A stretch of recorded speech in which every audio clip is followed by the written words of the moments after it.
The following video is a HAAS TL-2 CNC lathe, new 2012. Chris is going to run a brief video demonstration for you today. All right, let's go ahead and run through our access. We'll start with Z.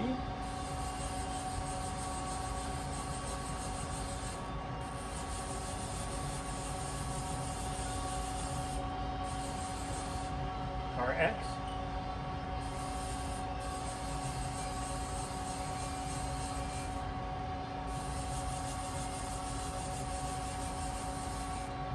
All right, we're going to do a tool change.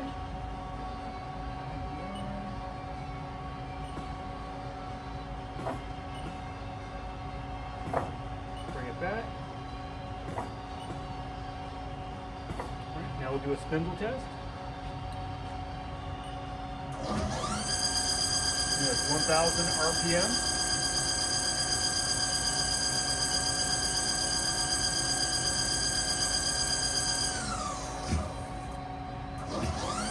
This is 2,000 RPM, the maximum for this machine.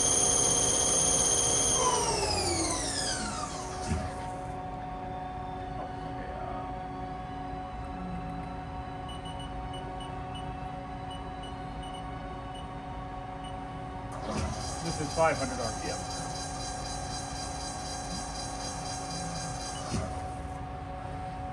Again, the following video is a HAAS TL-2 CNC lathe, new 2012.